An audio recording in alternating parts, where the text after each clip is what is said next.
여러분 안녕하십니까? 광주 MBC 뉴스데스크입니다.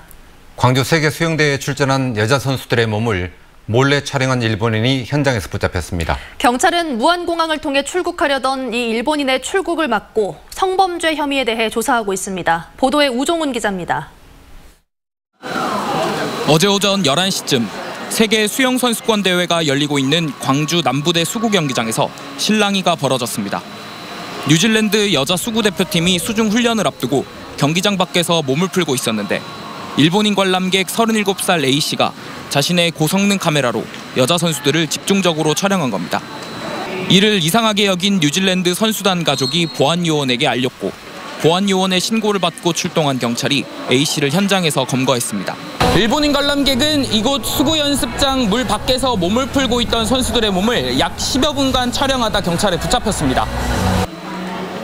경찰이 압수한 A씨의 카메라에는 여자 선수들을 촬영한 동영상이 10분 정도 담겨 있었고 이 가운데 3분가량은 하반신의 특정 부위를 확대 촬영한 영상이었습니다.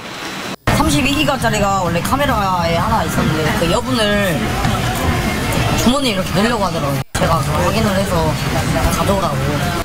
경찰 조사에서 일본인 A씨는 선수들의 표정을 담으려 했다면서 혐의를 부인한 것으로 알려졌습니다. 하지만 경찰은 성범죄 혐의가 있다고 보고 A씨에 대한 출국 정지를 법무부에 요청했고 이는 곧 받아들여졌습니다. 특정 여자의 신체 부위를, 하체 부위를 촬영한 장면이 있다. 다퉈봐야 되지 않겠습니까? 도주 증거인멸 우려가 있다.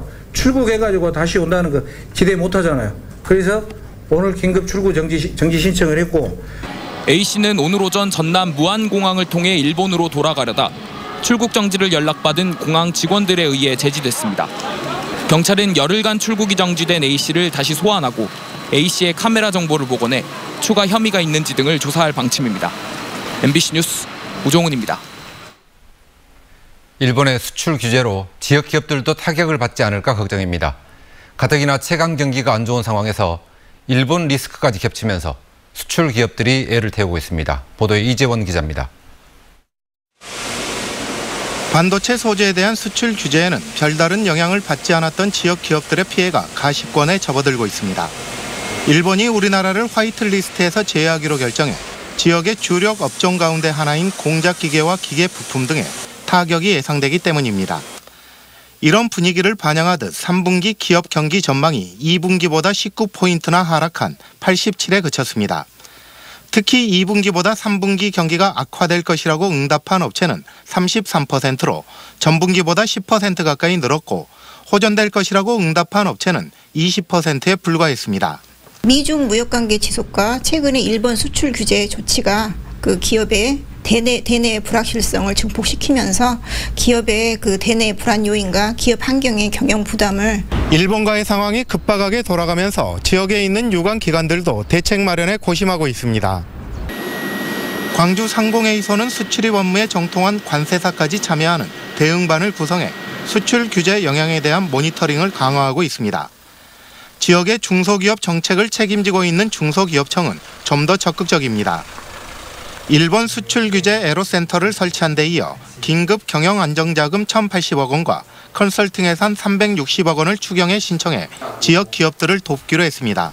일본 수출 규제로 인해서 저희 중소기업 애로사항이 있으면은 저희 애로센터에다가 연락을 하시면은 좀 지원과 도움을 받을 수 있을 겁니다. 반도체 수출 규제를 피해갔지만 화이트리스트 규제는 피해가기 어려운 상황이 전개되면서 지역 기업들의 긴장감도 높아지고 있습니다. MBC 뉴스 이재원입니다. 한전공대 설립과 운영을 위한 정부의 재정 지원 계획이 공개됐습니다.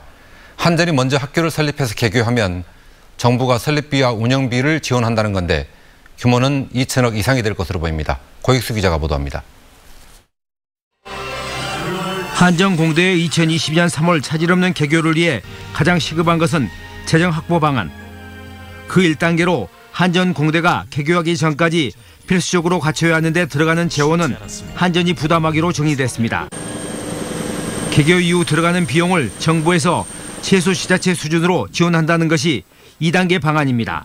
2022년 3월 개교에 필요한 필수 시설을 한전이 자체 재원으로 건설을 하고 그 이후에 2단계로 되는 그 이후에 추가 확충 시설이나 이런 부분에 대해서는 정부가 지원한다.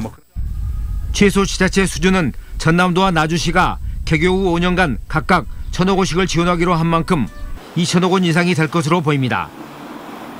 이를 위해 전력산업기반기금을 활용하기 위한 전기사업법 시행령 개정이 필요하고 더 나아가 특별법 제정까지 검토되고 있습니다.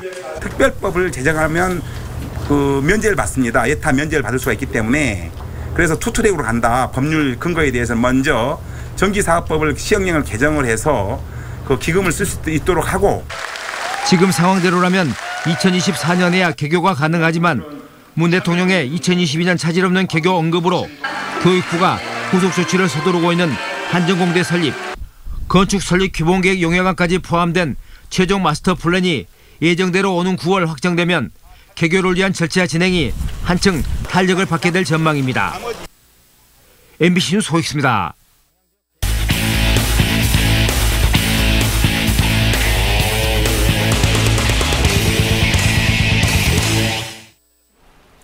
본격적인 메달 레이스가 시작된 세계 수영대회에서 우리나라 대표 선수들도 최선을 다해 경기에 임하고 있습니다. 경기장을 찾은 관람객들은 아낌없는 응원을 보냈습니다. 송정근 기자의 보도입니다. 대한민국 수구대표팀 선수가 던진 날카로운 슈팅이 그리스 골키퍼 팔 아래로 파고듭니다. 그리스 골문을 출렁이게 만든 첫 골. 세계 수영 선수권 대회에서 대한민국이 기록한 사상 첫 골이기도 합니다. 주인공은 경기도청 소속의 김문수 선수. 한 골이지만 그래도 되게 기뻤고 유럽한테도 먹히는구나라는 생각이 들어서 되게 뭐랄까 신나기도 하고 즐거웠습니다. 이후 대표팀은 2골을 더 넣었지만 세계의 높은 벽을 실감했습니다. 선수들은 우리나라에서 열리는 첫 번째 세계 수영 선수권 대회라는 이점을 안고 마음껏 재기량을 펼치고 있습니다. 지난 경기에서 아쉽게 메달을 놓친 우아람 선수는 김영남 선수와 함께 출전한 10m 싱크로나이즈드 플랫폼 경기에서 4회 연속 결승에 진출했습니다. 일단 어제 좀 아쉬웠긴 하지만 뭐 아직 시합이 끝난 게 아니기 때문에 기회가 더 있다 생각하고 오늘 모든 걸 다 쏟아부으려고 해요. 대한민국 다이빙 역사상 처음으로 메달을 딴 김수지 선수는 조은비 선수와 함께 나간 3m 싱크로나이즈드 스프링보드 경기에서 한국 선수 최초로 결승에 진출했습니다. 아티스틱 솔로 프리 경기에 나간 이리영 선수는 혼신의 연기를 펼쳤지만 아쉽게도 결선 진출에는 실패했습니다. 경기장을 찾은 시민들은 경기 결과에 상관없이 수영대회를 즐기며 한국 선수들의 선전을 기원했습니다. 우리나라 선수들 하는 것도 봐서 재밌고 애들도 뭐 잘하는 규칙은 모르지만 그래도 이제 막 즐길 수 있어서 굉장히 재밌었던 것 같습니다. 수영대회 초반 이어지고 있는 태극전사들의 불꽃 투혼이 대회 흥행몰이까지 이어질지 관심이 모아지고 있습니다. MBC 뉴스 송정근입니다. 국제수영연맹 피나의 훌리오 마글리오네 회장이 호남대학교에서 명예 박사 학위를 받았습니다. 호남대는 마글리오네 회장이 국제 스포츠 발전에 헌신하고 스포츠를 통한 세계 평화 실현에 크게 공헌한 점 등을 높이 평가해 명예 경영학 박사 학위 수여를 결정했다고 밝혔습니다. 학위 수여식에는 피나 임원과 광주대회 조직위 관계자 등 국내외 인사 300여 명이 참석했습니다.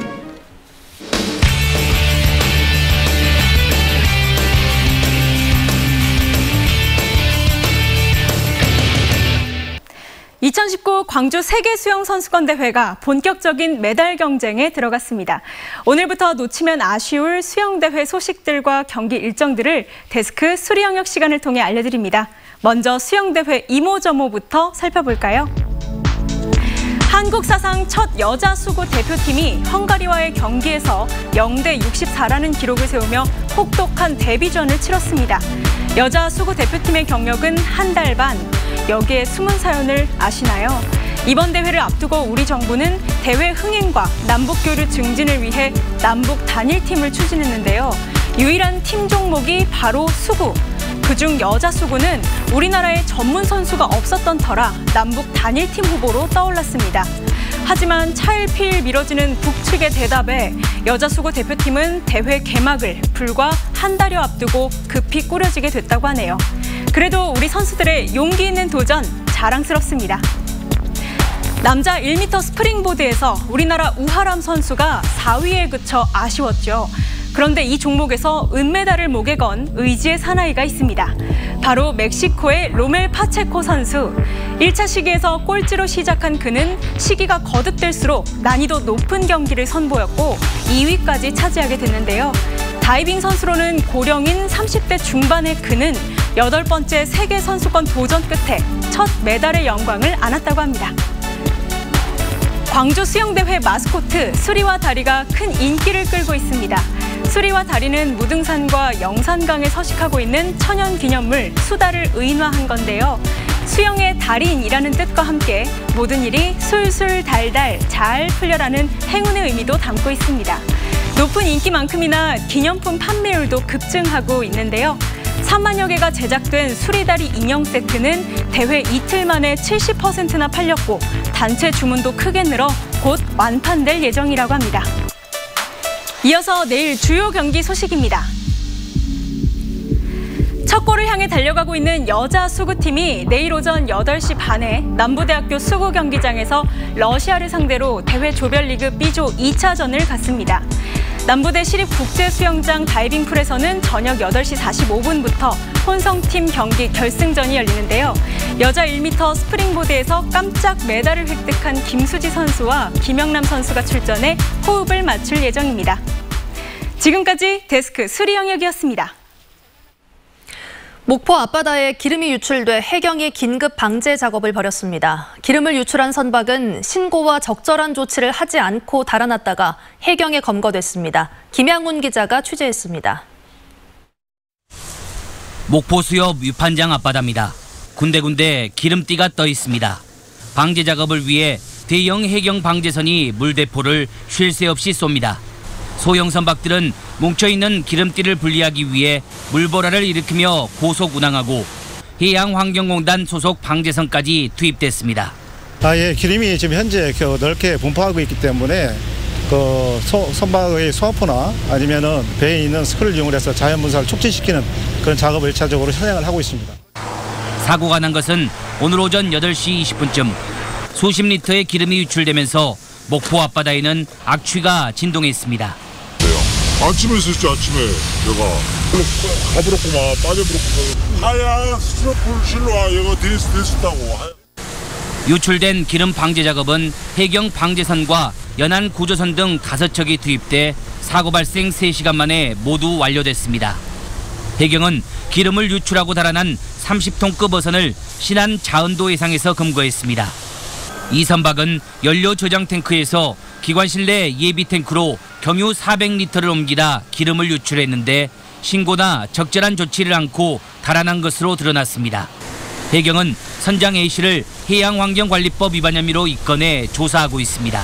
MBC 뉴스 김양훈입니다. 광주 북부경찰서는 무면허로 차를 몰다 사고를 낸 혐의로 고등학생 박모군 등 2명을 붙잡아 조사하고 있습니다.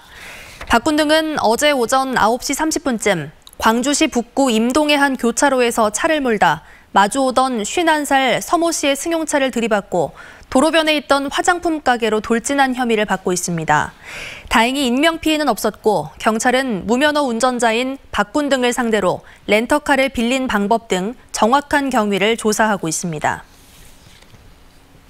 광주 서부경찰서는 불법 사채업을 하며 법정 한도 이자율보다 높은 이자를 받은 혐의로 35살 이모 씨 등 조직폭력배 2명을 구속했습니다. 이 씨 등은 지난 1월 33살 A 씨에게 1,500만 원을 빌려준 뒤 매월 150만 원의 이자를 요구하는 등 6개월 동안 3명에게 5천만 원을 빌려주고 이자로만 1억 원을 챙긴 혐의입니다. 경찰 조사 결과 이들은 연 120%의 이자를 요구하며 폭행을 휘두르고 이자를 갚지 못하자 A 씨가 운영하는 주점까지 빼앗은 것으로 드러났습니다. 장시간 노동에 시달리는 택배 노동자들에게 여름 휴가를 주자는 주장이 나왔습니다. 택배 노동자 기본권 쟁취 광주투쟁본부는 오늘 기자회견을 갖고 택배 노동자들은 폭염을 뚫고 배송하느라 뛰어다니는 것도 괴로운데 삼복더위 가족과 함께 휴식을 취할 여름 휴가도 없다며 각 택배 회사에 여름 휴가 대책 마련을 요구했습니다.